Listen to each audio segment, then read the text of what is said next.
Subscribe to Mufti Akmal Mujahid online and press the bell icon for more videos. السلام علیکم ورحمۃ اللہ وبرکاتہ۔ سامعین مکرم، قبر پر فاتحہ کیسے پڑھیں؟ قبر پر فاتحہ پڑھنے کا انتہائی آسان سا طریقہ آج کی اس ویڈیو کی وساطت سے آپ لوگوں کے ساتھ شیئر کر رہے ہیں۔ انشاءاللہ آپ کو یہ ویڈیو سن کر بہت زیادہ فائدہ حاصل ہوگا۔ سامعین مکرم، کافی سارے لوگ جب قبرستان میں فاتحہ کے لیے جاتے ہیں تو وہاں پر جا کر چند ایک بڑی غلطیاں کر جاتے ہیں، جس کی وجہ سے وہ گناہ گار بھی ہوتے ہیں۔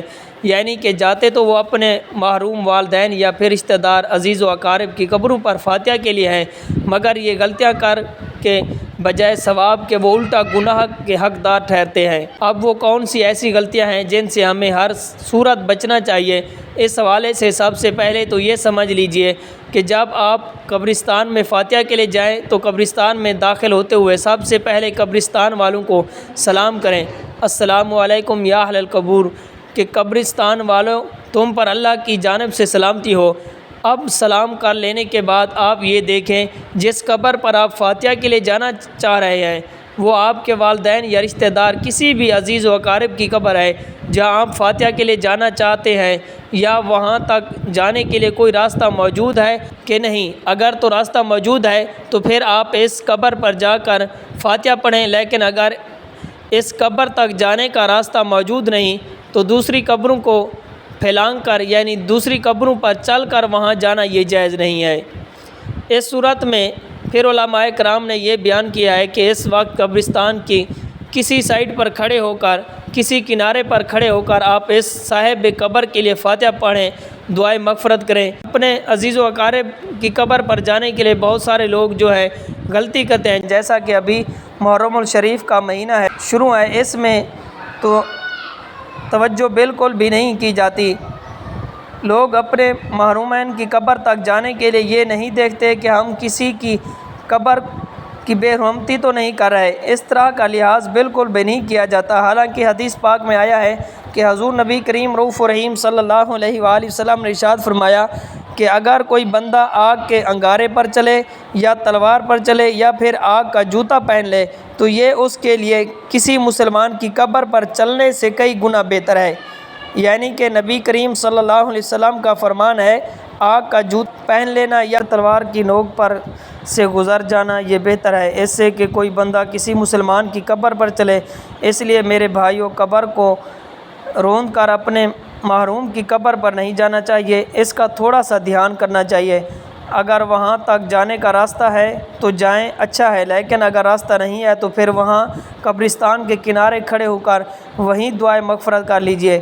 یہ غلطی ہے جو اکثر لوگ کرتے ہیں۔ اب دوسرا مسئلہ وہ یہ ہے کہ اگر راستہ موجود ہے تو اپنے محروم کی قبر پر جانے کا تو وہاں آپ جائیں اور وہاں قبر کے پاؤں والی جانب سے جائیں، کہ سر والی سائیڈ سے نہ جائیں بلکہ پاؤں والی سائیڈ سے جائیں، کیونکہ حدیث مبارکہ ہے کہ اس طرح سے قبر والے کو تکلیف پہنچتی ہے۔ یعنی اگر آپ سر کی جانب سے چل کر قبر والے کے پاس جاتے ہیں تو اس قبر والے کو تکلیف پہنچتی ہے، تو جب آپ نے پاؤں والی سائیڈ سے جانا ہے تو وہاں پر کھڑے اس طرح سے ہونا ہے کہ آپ کا منہ جو ہے وہ قبر کی جانب ہو اور آپ کی پیٹھ جو ہے وہ قبلہ کی طرف ہو۔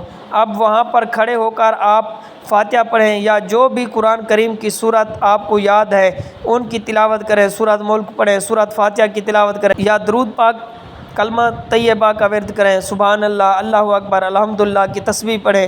اس کے بعد جو بھی آپ نے پڑھا ہے وہ سارے کا ثواب آپ اس صاحب قبر کی روح کو ایصال کریں، اس کے لیے بھی دعائے مغفرت کریں اور اپنے لیے بھی دعا کریں کہ یا اللہ ہمیں توبہ کی توفیق عطا فرما، برے کاموں سے بچنے، اچھے کام کرنے کی توفیق عطا فرما، حشر کی تیاری کی توفیق عطا فرما۔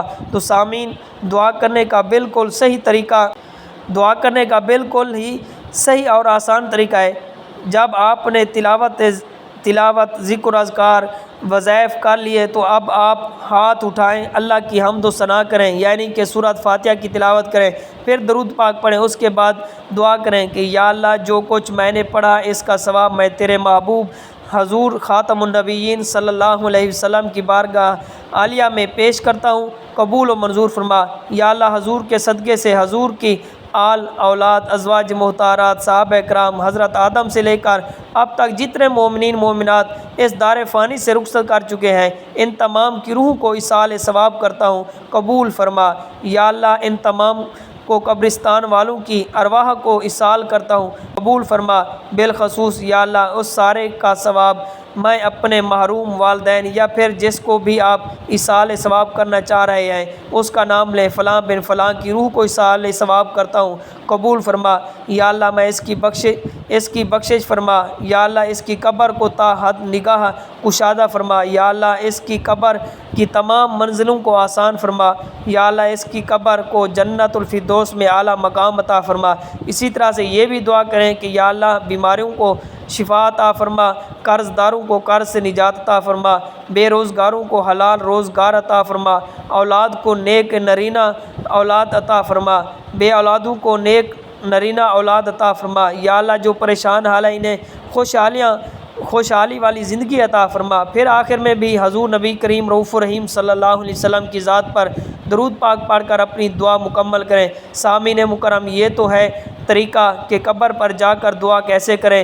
اب یہاں پر چند چیزیں اور بھی ہیں سمجھنے کے قابل ہیں کہ وہ یہ کہ بہت سارے لوگ جب قبرستان جاتے ہیں تو قبرستان جا کر وہاں پر قبروں کے اوپر اگر بتیاں جلاتے ہیں یا پھر چراغ جلاتے ہیں یا دیے رکھتے ہیں تو قبروں کے اوپر جا کر چراغ جلانا یا پھر اگر بتیاں جلانا یہ جائز نہیں۔ اس حوالے سے دو صورتیں ہیں کہ ایک تو یہ ہے کہ اگر آپ اگربتی یا چراغ جلانے سے اگر آپ کا یہ نظریہ ہے کہ اس سے صاحب قبر کو نفع پہنچے گا تو یہ بات ذہن میں راسخ کر لیں کہ آپ کے اس کام سے اس صاحب قبر کو کوئی نفع نہیں پہنچنے والا۔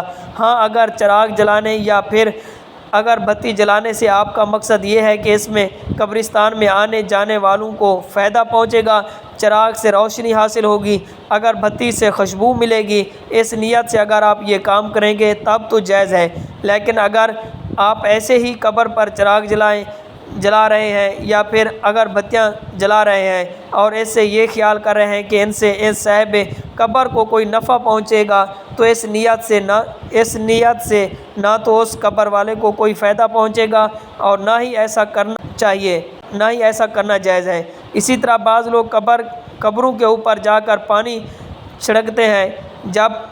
جب بھی قبرستان جاتے ہیں تو اپنے عزیز اقارب کی قبر پر جا کر پانی چھڑک دیتے ہیں اور تصور یہ کرتے ہیں کہ اس سے صاحب قبر کو کوئی فائدہ پہنچے گا تو اسے ٹھنڈک ملے گی، سکون نصیب ہوگا۔ تو یاد رکھیں یہ تصور بھی بالکل غلط ہے۔ اس سے بھی صاحب قبر کو نہ تو کوئی ٹھنڈک ملے گی نہ ہی کوئی فائدہ ملے گا، بلکہ اسی طرح سے کرنا یہ پانی کا ضیاع ہے، اور پانی کا ضیاع جو ہے یہ اللہ تعالیٰ کی نعمت کی ناقدری ہے، ایسا کرنا درست نہیں ہے۔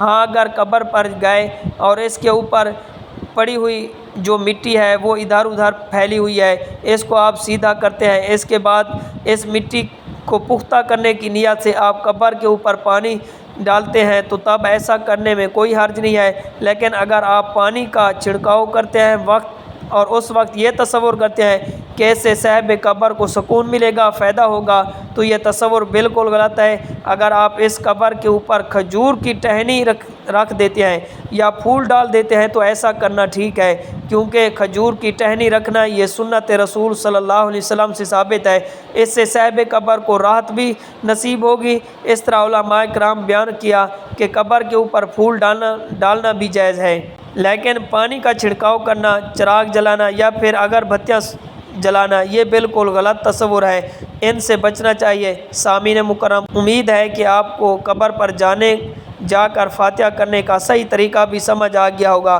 اور اس کے ساتھ ساتھ جو اس کے ضمن میں باتیں کی ہیں وہ بھی سمجھ آ گئی ہوگی۔ اللہ کریم عمل کرنے کی توفیق عطا فرمائے، آمین ثم آمین۔ Subscribe to Mufti Akmal Mujahid online and press the bell icon for more videos.